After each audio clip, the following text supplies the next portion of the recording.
เจ้าเป็นพระอรหันต์ดับเพลิงกิเลสเพลิงทุกข์สิ้นเชิงตรัสรู้ได้โดยพระองค์เองพุทธังภคะวันตังอภิวาเทมิข้าพระเจ้าอภิวาทพระผู้มีพระภาคเจ้าผู้รู้ผู้ตื่นผู้เบิกบานกลางสวังฆาโตภะคะวะตาธัมโมพระธรรมเป็นธรรมที่พระผู้มีพระภาคเจ้าตรัสไว้ดีแล้วธัมมังนัมสสามิข้าพระเจ้านมัสการพระธรรมกล่าวสุปฏิปันโนภะคะวะโตสาวกสังโฆพระสงฆ์สาวกของพระผู้มีพระภาคเจ้าปฏิบัติดีแล้วสังฆังนามามิข้าพระเจ้าน้อมน้อมพระสงฆ์กล่าวอันธรรมยังพุทธัสสะภะคะวะโตปุพพาคณมการังกาโลมาเสนะโมตัสสะภะคะวะโตขอน้อมน้อมแด่พระผู้มีพระภาคเจ้าพระองค์นั้นอรหันโตซึ่งเป็นผู้ไกลจากกิเลสสัมมาสัมพุทธัสสะตรัสรู้ชอบได้โดยพระองค์เองนะโมตัสสะภะคะวะโตขอนอบน้อมแด่พระผู้มีพระภาคเจ้าพระองค์นั้นอรหันโตซึ่งเป็นผู้ไกลจากกิเลสสัมมาสัมพุทธัสสะตรัสรู้ชอบได้โดยพระองค์เองนะโมตัสสะภะคะวะโตขอน้อมน้อมแด่พระผู้มีพระภาคเจ้าพระองค์นั้นอรหันโตซึ่งเป็นผู้ไกลจากกิเลสสัมมาสัมพุทธัสสะตรัสรู้ชอบได้โดยพระองค์เองอันเมื่อยังพุทธานุสตินยังกโรมาเสอิติปิโสภะคะวาพระเหตุอย่างนี้อย่างนี้พระผู้มีพระภาคเจ้านั้นอรหันต์เป็นผู้ไกลจากกิเลสสัมมาสัมพุทโธเป็นผู้ตรัสรู้ชอบได้โดยพระองค์เองวิชาจารณะสัมปันโนเป็นผู้ถึงพร้อมด้วยวิชาและจารณะสุขโตเป็นผู้ไปแล้วด้วยดีโลกาวิทูเป็นผู้รู้โลกอย่างแจ่มแจ้งอนุตตโรปุริสธัมมสารถิเป็นผู้สามารถฝึกบุรุษที่สมควรได้อย่างไม่มีใครยิ่งกว่าสัทธาเทวมนุสสานังเป็นผู้ผู้สอนของเทวดาและมนุษย์ทั้งหลายพุทโธเป็นผู้รู้ผู้ตื่นผู้เบิกบานด้วยธรรมภคะวันติเป็นผู้มีความจำเริญจำแนกคำสั่งสอนศาสตร์ดังนี้กายเยนะวาจาโยวจิตาสาวังด้วยกายก็ดีด้วย ด้วยวาจาก็ดีด้วยใจก็ดีเอกุกัมมังปัตตตังมยายังกรรมนาติเตียนันใดที่ข้าพเจ้ากระทำแล้วในพระพุทธเจ้าพุทโธปฏิคันหตุอัจฉยันตังขอพระพุทธเจ้าจงงดซึ่งโทษล่วงเกินนานๆการันตเรสัมวนิตุงวาพุทเทเพื่อการสำรวมระวังในพระพุทธเจ้าในการต่อไปนมยังธัมมานุสตินยังกโรมาเสมสวาคาโตภะคะวะตาธัมโมทำเป็นสิ่งที่พระผู้มีพระภาคเจ้าได้ตรัสไว้ดีแล้วสันทิฏฐิโกเป็นสิ่งที่ผู้ศึกษาและปฏิบัติพึงเห็นได้ด้วยตนเองอากาลิโกเป็นสิ่งที่ปฏิบัติได้และให้ผลได้ไม่จำกัดการเอหิปัสสิโกเป็นสิ่งที่ควรกล่าวกับผู้อื่นว่าท่านจงมาดูเถิดโอปัญญิโกเป็นสิ่งที่ควรน้อมเข้ามาใส่ตัวปาจาตังเวทิตาโอวินโยหินติเป็นสิ่งที่ผู้รู้ก็รู้ได้เฉพาะตนดังนี้กายเยนะวาจาโยจิตาสาวันด้วยกายก็ดีด้วยวาจาก็ดีด้วยใจก็ดีกุกัมมังปัตตตังมยายังกรรมนาติเตียนันใดที่ข้าพเจ้ากระทำแล้วในพระธรรมธัมโมปฏิคันหตุอัจฉยันตังขอพระธรรมจงงดซึ่งโทษล่วงเกินนานๆดันตเรสัมมลิตุงวัฏธัมเมเพื่อการสำรวมระวังในพระธรรมในการต่อไปนมยังสังขานุสตินยังกโรมาเสสุปฏิปันโนภะโตสาวกสังโฆสาวกของพระผู้มีพระภาคเจ้าหมู่ใดปฏิบัติดีแล้วโอชุปฏิปันโนสาวกสังโฆทรงสาวกของพระผู้มีพระภาคเจ้าหมู่ใดปฏิบัติตรงแล้วยายะปฏิปันโนภะโตสาวกสังโฆสาวกของพระผู้มีพระภาคเจ้าหมู่ใดปฏิบัติเพื่อรู้ธรรมเป็นเครื่องออกจากทุกข์แล้วสามีจิปฏิปันโนภะโตสาวกสังโฆสาวกของพระผู้มีพระภาคเจ้าหมู่ใดปฏิบัติยาทิทางได้แก่บุคคลเหล่านี้คือจัตตา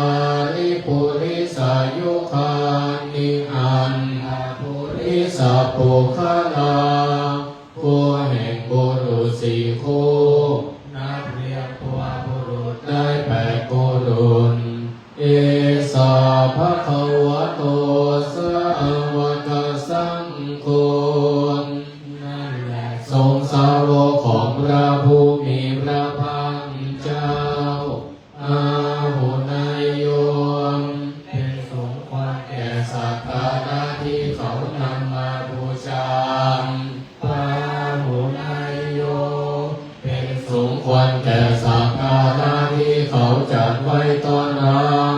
พระทินายโยมเป็นผู้ควรนับดาศีนาทานอัญชลีก ที่บุคคลทั่วไปควรทำมันจะดีอนุตตรังปุญญเขตังโลกัสสติ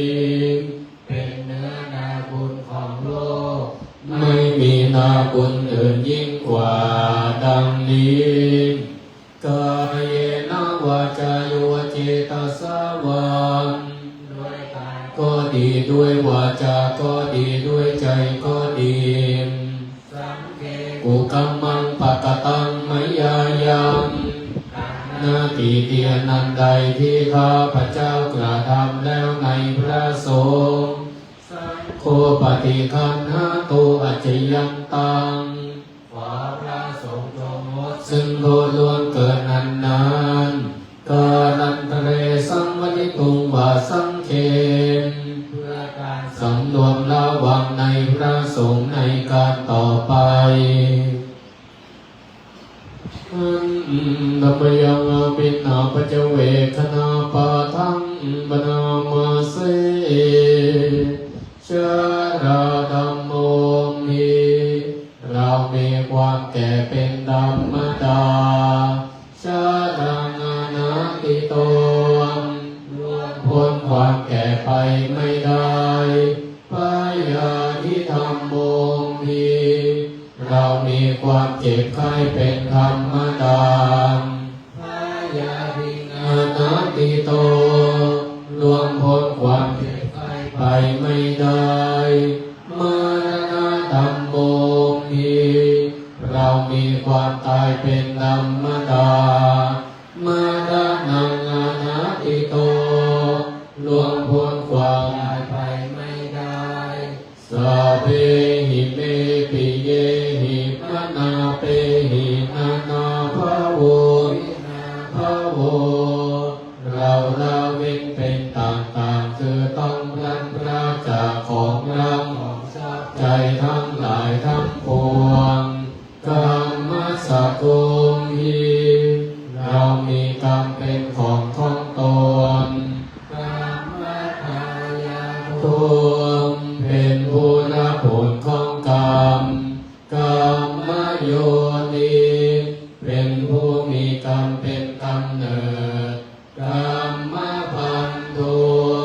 เป็นผู้มีกรรมเป็นเผ่าพันธุ์กรรมปฏิสารโน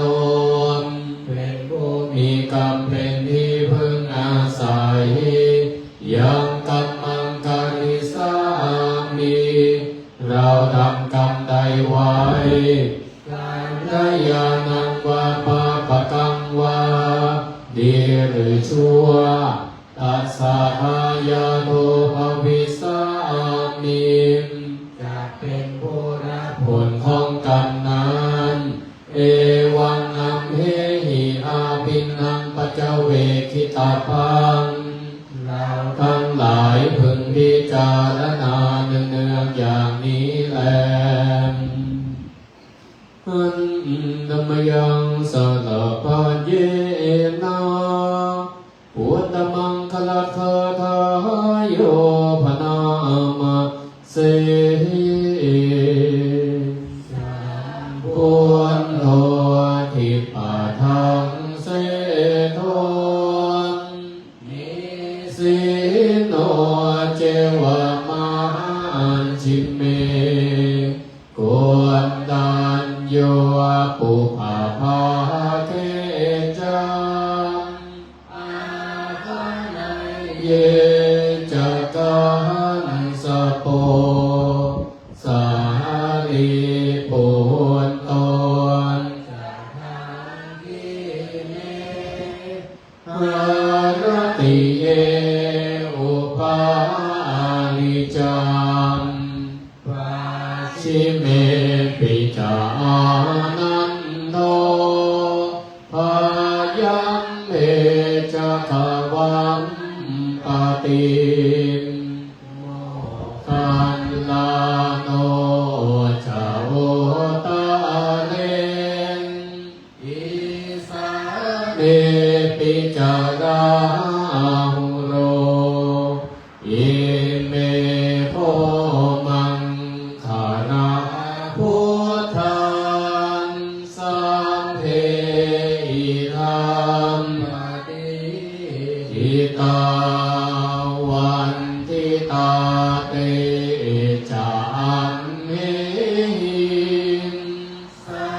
กาเรหิจะโพชิตังเอเตสังนานุภาเวนังสัพพโส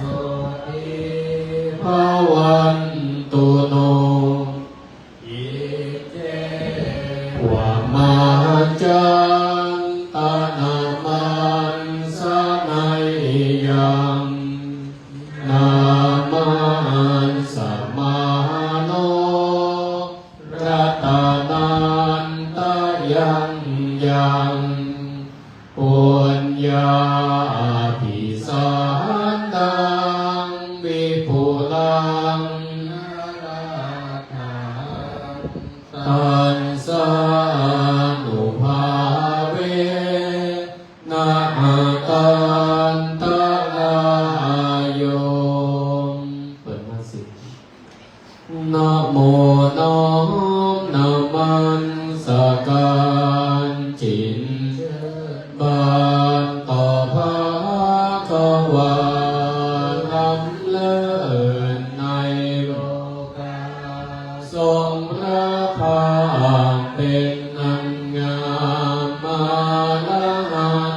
ตัดกิเลสสัพพุเชนออกจากกามไตรจารตัณหาสามโลกธรรมแปดประการสัมมาสัมพุทธะตรัสเป็นพระโพธิญาณรู้ทุกกันดารเหตุเกิดทุกข์เป็นธรรมดารู้ทั้งปฏิบัติพระองค์ตรัสซึ่งทุกขาดับชาติดาพ้นมรณะถึงนิพพานหังอันว่าข้าเจตนานมัสการพุทโธผู้เบิกบานผู้ตื่นแล้วพ้นทุกข์ภัยรอบรู้คุณและโทษโปรดสัตว์เวทในเราควรเข้าใจพระคุณท่าน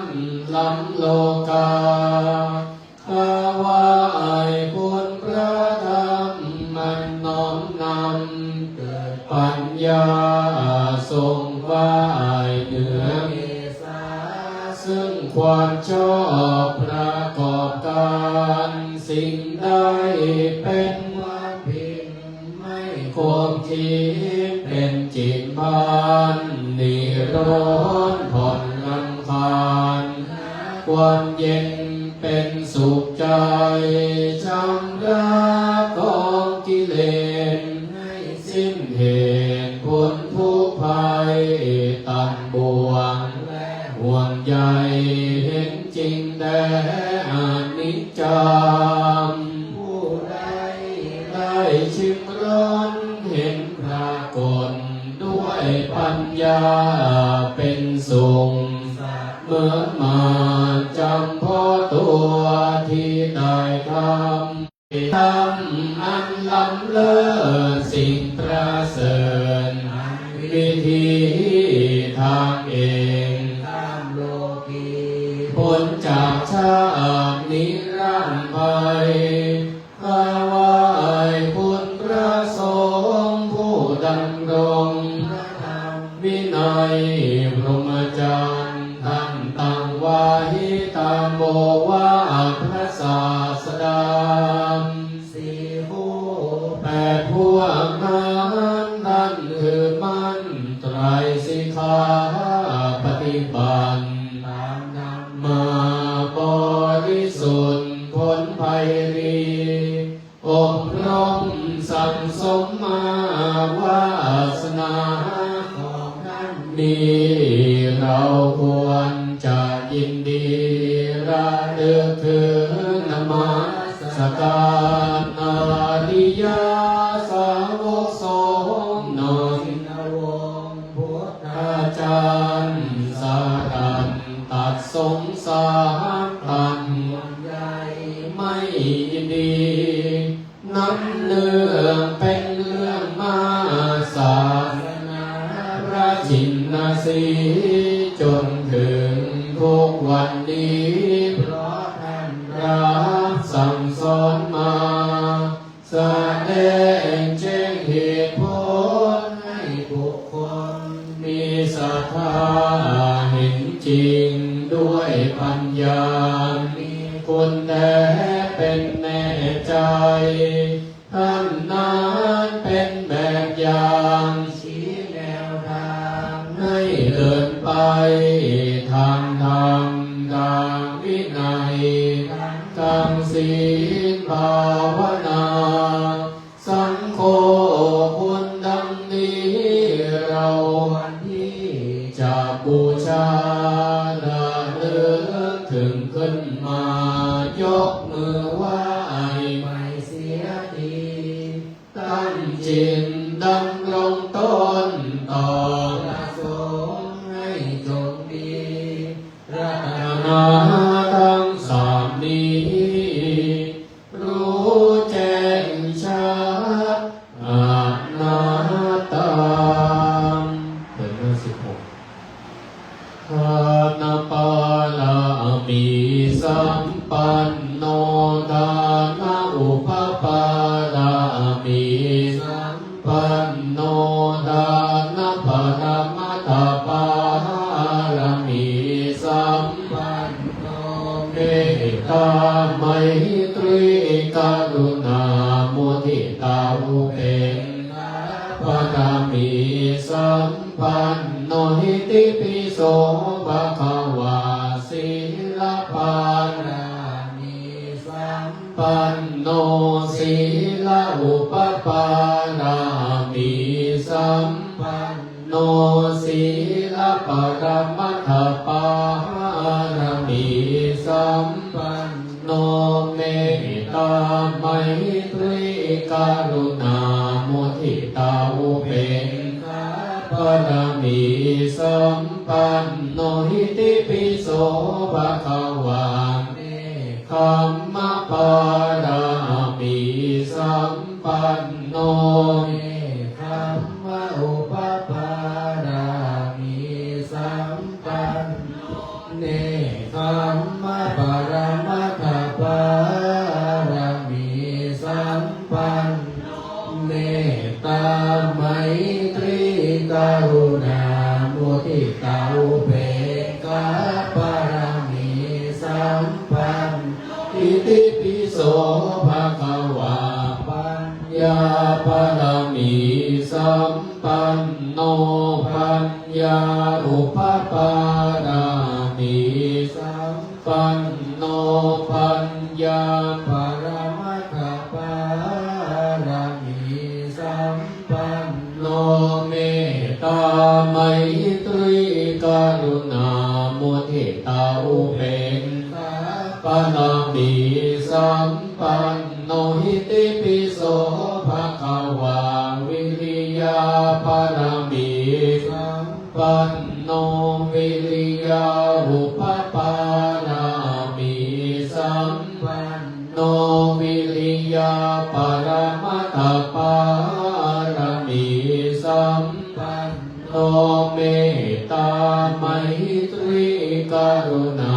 มุทิตาอุเบกขาปรมีสัมปันโนหิติปิโสภะคะวาขันติปารามีสัมปันโนขันติอุปปารามีสัมปันโนขันติปรมัตถปารามีสัมปันโนเมตตาไมตรีกรุณา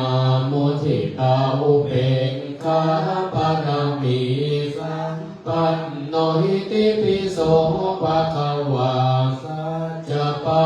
รามีสัมปันโนสัจจอุปปารามีสัมปันโนสัจจปรมัตถปารามี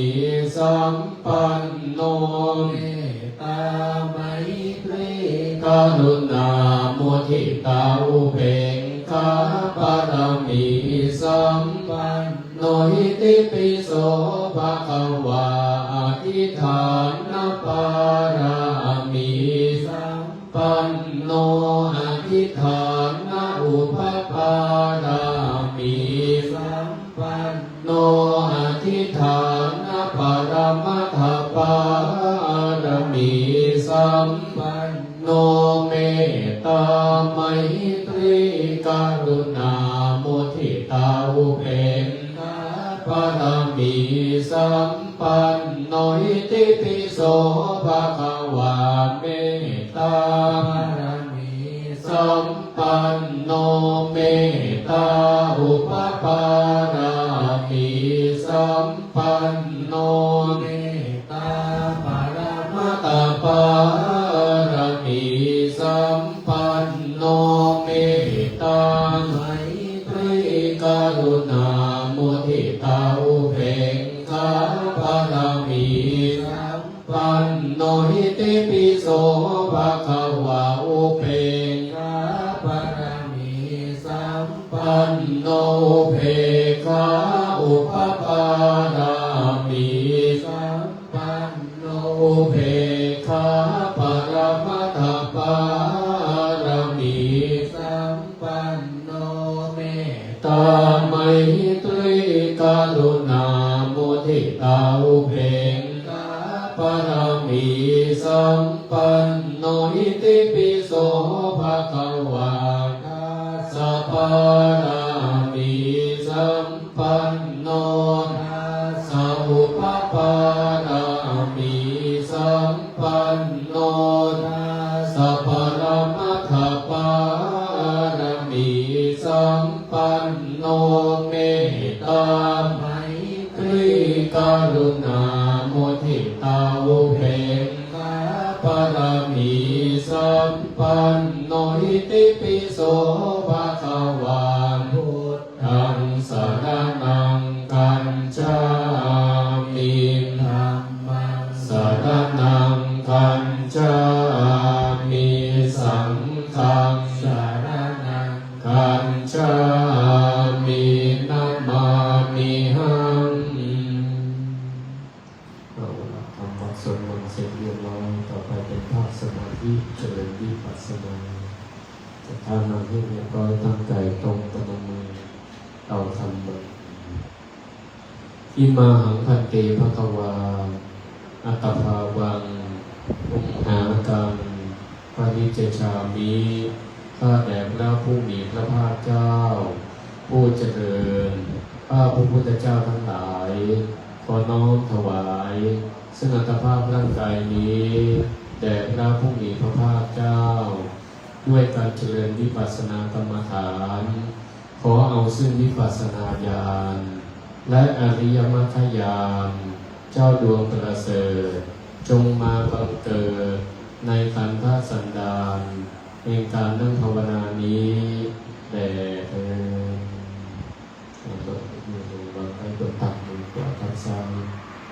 ตั้งใจที่ตรงหายใจเข้ารู้หายใจออกรู้ลมหายใจคงเติมหายใจท้องพองรู้ตามความเป็นจริงว่าพองหนอหายใจออกพองแล้วยุบก็รู้ตามความเป็นจริงว่ายุบหนอมีสติอยู่กับลมหายใจส่วนการได้ยินเสียงก็เป็นเรื่องปกติเป็นเรื่องธรรมชาติเมื่อได้ยินเสียงก็รู้ตามความเป็นจริงได้ยินน้อยได้ยินน้อยแต่ก็ปรุงแต่งก็เอาอารมณ์ไปใส่กับเสียงเอาอารมณ์ไปใส่ที่มันชอบหรือไม่ชอบทำอารมณ์ไปใส่จะปรุงแต่งทำให้จิตมันฟุ้งซ่านไปเพราะฉะนั้นก็อยู่กับปัจจุบัน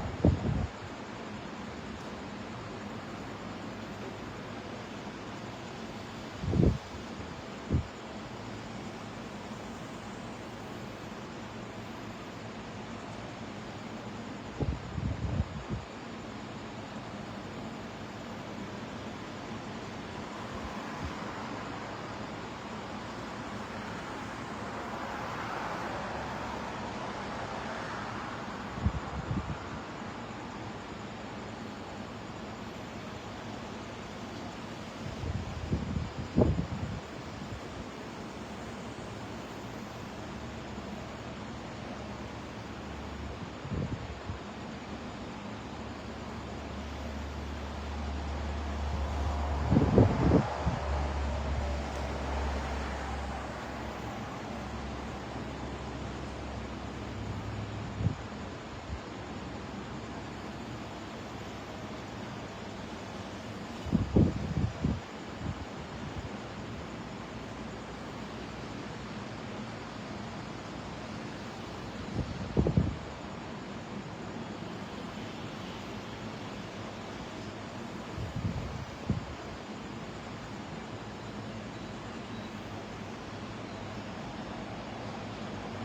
สุขโขเทวา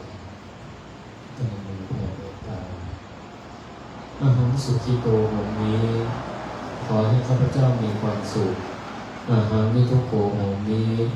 ขอให้ข้าพเจ้าปราศจากทุกข์อาหารอาเวโรวันนี้ ขอให้ข้าพเจ้าปราศจากเวรภัยอาหารอภยาปัจโชวันนี้ ขอให้ข้าพเจ้าปราศจากความพยาบาทอาหารอาภิโควันนี้ ขอให้ข้าพเจ้าปราศจากความลำบากสุขีอัตานังปริหารรามิขอให้ข้าพเจ้ามีความสุขกายสุขใจรักษาตนให้พ้นจากทุกภัยทั้งสิ้นเถิดอีทังภาวนากรรมังนิพพานะปัจจโยโหตุเมนิจจังขอพระในสงฆ์แห่งการภาวนา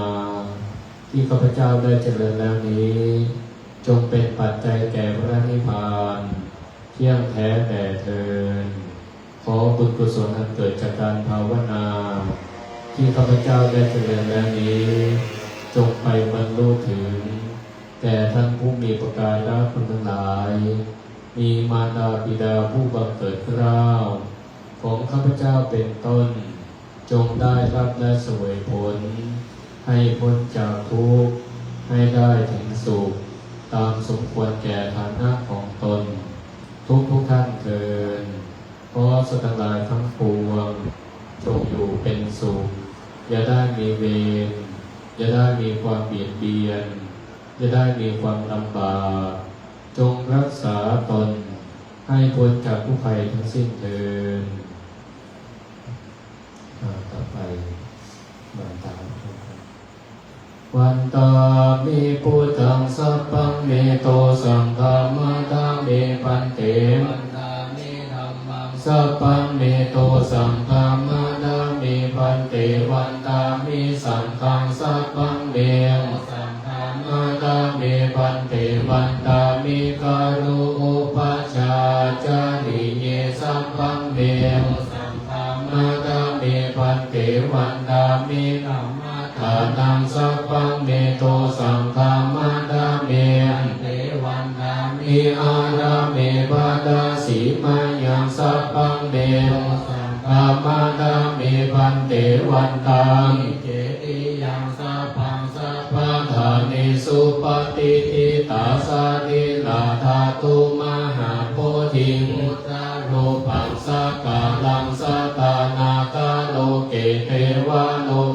ลังจัมพูติเปลังกาติเปสานิลาตาตุนสัทธาตุโยอาระหันตาธาตุโยเจติยังกันตาปุติสิติสาหเสธรรมขันเทสัพเพสัมปาทาเจติยังวันตามิสัพพะโสวันตามิปันเตสัพพังธังธรรมะธรรมิปันเตมยากตังปุญญังสามินาอนุโมทมินากตังปุญญังไมหังตาตปังสาธุสาธุอนุโมทามิอะระหังสัมมาสัมพุทโธภะคะวาพุทธังภะคะวันตังอภิวาเทมิสวากขาโตภะคะวะตาธัมโมธัมมังนัมมัสสามิสุปฏิปันโนภะคะวะโตสาวกสังโฆสังฆังนามามิ